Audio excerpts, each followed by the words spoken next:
But after this state mandate passed, we're actually rebranding to the Micro-Winery Guild. And we're inviting all producers in the state of California, essentially, to come on board.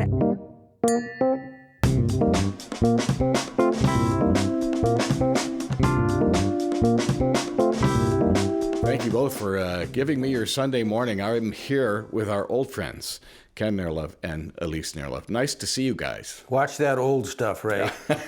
I can relate to it, though. Well, at least we're here on a Sunday morning and we're above ground. That's the most important thing. There you go. I'm focusing that on you and me, Ken. So, well, first of all, I didn't say that we are here, of course, at Elkhorn Peak Cellars, one of my favorite wineries in Napa and some of the nicest people I've ever known. A lot of stuff going on, and we're going to start with Elise is expecting any moment now. Yes. Her new guy. Yeah. And that's going to be fun. Yeah, I'm excited. I've been pregnant forever, so can't wait. Second son arriving any day now. Well, at least you've kind of tested out the grounds first. You know how it works. Yeah, we'll see. And Ken is not pregnant, so that's good. I'm feeling good. Yeah, I bet you are. Well, at least you didn't have to go through summer. Yeah, no. Going through being pregnant in the winter is the right time to do it, I think. Yeah. We are in the south end of Napa Valley, and are you literally one of the most southern Napa Valley wineries? I think we are. Yeah, I think our vineyard, our cab vineyard, is the first vineyard Coming through Highway 12. coming through Highway 12 into Napa County. Well, let's cover a few basic bases here first before we go any further. How many acres are you farming here? We've got 8 acres of estate-grown Pinot Noir on this ranch, and then we have 9.5 acres of Cabernet on our other vineyard. And 1 acre of Cabernet Franc. 1 acre of Cab Franc. Yeah, I can't forget the Cab Franc. Right. Which are also known for making pet nats as well, which was your idea several years ago, right, Elise? Yes, I'm a big sparkling wine gal, so as soon as I could, I brought sparkling wine into the fold, and we make a pet nat and a method champenois. So, Ray, I got to tell you this story. So maybe like 6 years ago, Elise comes to me and says, let's make pet nat. And I said, what the hell's pet nat? I didn't even know what it was. And I was reluctant, sparkling wine, blah, blah, blah. So we made it, and then we've been making it for like 5 or 6 years, and I've become quite a fan of it. It's one of his go-to wines. Yeah, it's really refreshing. Isn't it funny wine. how that happens? Yeah. It is. It's refreshing. Yeah, yeah. It's good. And while this is very trite, your labels are awesome. Oh, yeah. Oh yeah, we have our new label actually coming out next week. We're labeling the 2024 Pet Nat, and we took it in a little bit different direction. Usually the Pet Nat labels are backglass art from one of my dad's vintage pinball machines. But this year we took a little bit different direction. Everybody always tells me I need to capture my dad's stories. So I found this old photo of my dad on this chopped up motorcycle, and I asked him the story, and it was so good that I had to use it on the label. So the 2024 label, it doesn't feature that 1970s pop art you'd see on a pinball machine, but it definitely sticks within the 1970s. Yep. Yeah, pet nats, they don't always get the respect I think they deserve. It really is challenging to make a sparkling wine, especially a pet nat, because it's all about timing with pet nat. You have a lot of time to make still red wines, and pet nats are very sensitive. So you kind of have to really let the wine tell you when it's ready to be bottled, as opposed to 18, 24 months in barrel. You'd mentioned you have some of your properties is Cabernet, which you started only a few years ago, and I'm very proud to say that I got to sample the very first vintage, which was excellent. Yeah, it was. It was a real honor. Thank you very much for that. Cool. But now I'm curious, a couple of years down the line, what vintage are you coming up on? Is this number 4 or for Cabernet? Yeah, our first harvest was in 2021. 21, right. Yeah, so this will be our 5th harvest. Okay, well, I got close. Yeah. How's that been going for you? Because you are known for your Pinot Noir. That's how I first met you. Well, the Cabernet, we're kind of taking a little different approach on the Cab. It's a lower alcohol, lighter style, more fruit forward. Kind of what the direction of the younger wine drinkers are going for. Nice. And this was kind of Elise's idea to, make a lighter style. Well, we're in the cooler end of the valley. Right. So, That had a lot to do with it, too. But it's nice. We chose a specific clone that is meant for cooler climates, so we don't get any of that real green flavor that people worry about in under underripe cab. I shouldn't even say it's underripe. It reaches 24 bricks consistently. In the hood. Yeah, it's definitely in the hood. It's ripe, but it has nice acidity and it's got a lower alcohol. And our consulting winemaker, Kent Rasmussen, often says that the style of cab that we're making is very reminiscent of the early Cabernet Sauvignon styles that were being vinified in Napa. But I want to talk about our friend Jim Erda, who was kind enough to bring me out here to Napa for this particular trip, and talk about the new ability to be able to do tastings. Well, it's a state bill, so it transcends Napa County, and yay. right, I wasn't going to say it right, but yay.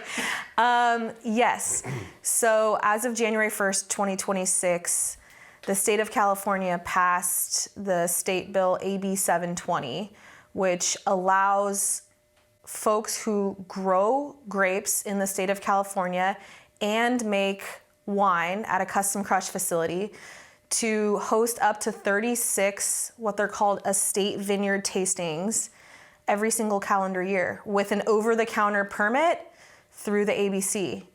And this has been monumental. This has been something that our local nonprofit has been advocating for 8 years now.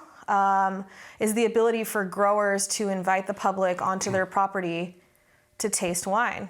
And we haven't been able to achieve that legally through all of our efforts and advocacy through Napa County, but hey, the state came through. Nothing happens fast here in Napa or in California in general. So kudos to you and to your group, Rebecca Chandria, amongst other people. Yeah, and Jim Erda, he's been a great force. So our nonprofit formerly was known as Save the Family Farms. We're a 501c3 nonprofit, but after this state mandate passed, we're actually rebranding to the Micro-Winery Guild, and we're inviting all producers in the state of California, essentially, to come on board, and we offer personalized consulting on how to host these vineyard tasting events to comply with state regulations and any local regulations that are imposed on top of the state bill. And we have guides to help people sort of craft these memorable experiences for the public, because the last thing you want to do is open up your vineyard and offer a flight. Right? Yeah. Those are a dime a dozen. So we're really trying to set ourselves apart here, and we have the ability. I mean, how many people say they want boots on the ground experiences out at a winery? They want to enjoy a glass of wine while they're walking the vineyard, while they're learning something about cultivating world-class wine grapes, and here we have the opportunity to do that. So we're really excited. Jim Erda has been a huge force in helping us, invite in all of the sub-AVA industries in Napa. So we have the Coombsville and Vintners, and Jim's great friends with all of the other sub-AVAs. So we're kind of just networking out, spreading the word, and trying to bring people into the fold. But it's a very exciting time. I want to take a moment before I forget, as we sit here chatting. Behind you are, of course, Ken's slot machines, which you have collected, repaired, rebuilt, babied for how many years now? At least 50. Wow. Yeah. I'm an old guy, so,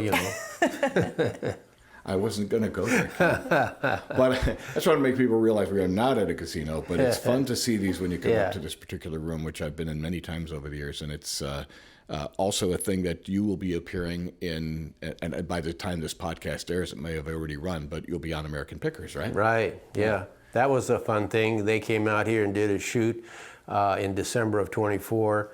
And they featured the slot machines, and they went around and picked some stuff and bought some stuff. And then we also got some recognition with the winery Elkhorn Peak too. So it was an interesting thing. Yeah, it was pretty cool. After they wrapped filming, everyone kind of sat down on the couch and we opened a few bottles of wine, and it was pretty cool. Did you actually sell them any slot machines? Well, hell yes. Okay. You don't think I was going to walk away without selling something? No, I didn't think so. I hope you did well off of them. I had to leave some money on the table, but that's okay. I achieved my objective. They were happy. I was happy. But at the end of the day, everybody had fun, so that's what's important. You were talking a little bit before we got into this recording about your white Pinot, which is very rare. I don't know of anybody here in the valley that does that. Tell me about that. Okay, yeah, white Pinot Noir. That's our newest wine. We just released it this week. Yep. To be honest, our first vintage is 2024. We only made 40 cases. It's just 2 barrels. And we got the idea, we discovered white Pinot Noir together, and then we went shopping and bought a bunch of white Pinot Noirs. There's some really great producers that make it locally. Elise Winery in the Sassoon Valley, they make a white Pinot Noir. And we bought some from France and Italy and tasted it, and it was just wildly different profiles depending on the producer, and it really piqued my curiosity of what would a white Pinot Noir taste like from our vineyard. So that's kind of all we needed to start the process. Did some research on how it's made, and the first vintage turned out great. It turned out white, and we're excited about it. Yeah. It's always a challenge because it's a red grape, and if there's even a hue of pink to it, those snobs will get you, and that's a rosé. So it has to be a white wine made from Pinot Noir grapes. But it's been cool. The younger, we poured it for a few younger consumers, and they've really liked it. It's a light alcohol wine, picked a little bit early to preserve the high acidity and low sugar, and I think people are going to really enjoy it. It's an interesting wine, and like Elise said, a lot of people aren't even aware that it exists. It's not a real well-known, popular style of wine, but so I think it'll be a fun ride. Back to where I was talking about the south end of the valley here, we're not terribly far from the Napa airport, not terribly far from American Canyon. So I'm just getting a little bit of lay of the land for people who will come here. It's a really interesting area to come into because to me, like you're talking about the Cabernet, it's like old Napa. It's very earthy. It's very fun, and it's kind of an exploratory thing coming up here. Yeah, a lot of people don't really know that there's a lot of vineyards and stuff out in the south end. Several years ago, there was very few vineyards out here, but a lot of it's been planted out now because everybody has recognized the potential to grow good grapes out here.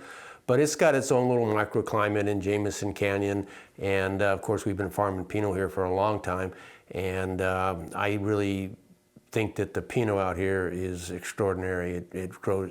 It's got the right weather conditions, the microclimate, the proximity to the bay, and also our soil type is kind of unique too. So it's definitely Pinot territory for sure. So I always end an interview talking about how people can get a hold of you, but I specifically want to talk about this ability for your tastings in the future. How would people learn about that online? Yes, we have our entire 2026 estate vineyard tasting schedule up on our website, elkhornpeak.com. You'll find them all there, and we have a really great assortment of events, like I was discussing earlier, all immersive vineyard events. Everything's very seasonally driven. It's a lot of vineyard work. We're doing a disgorging demo for the Pet Nat Ray. Nice. We're doing a wine blending seminar in the vineyard. We're doing a grape stomp. It's just gonna be a ton of fun. You'll definitely get your hands dirty, your feet dirty, family-friendly events. We'd love to see everybody. So yeah, elkhornpeak.com, and it's gonna be an incredible summer here. Excellent. So we've talked about your website, but as far as the Micro-Winery Guild, tell me about that website. Yes, Micro-Winery Guild.com, and that's where you're going to want to go if you want to find other small producers, off the beaten path experiences, these boots on the ground vineyard experiences all over Napa, Sonoma, and beyond throughout the state of California. We're going to be heavily promoting all of those producers on the website, Micro-Winery Guild.com. And if you're a small producer making under 5,000 cases of wine in the state of California and you want to join the Micro-Winery Guild, we would love to have you. Now is an incredible time.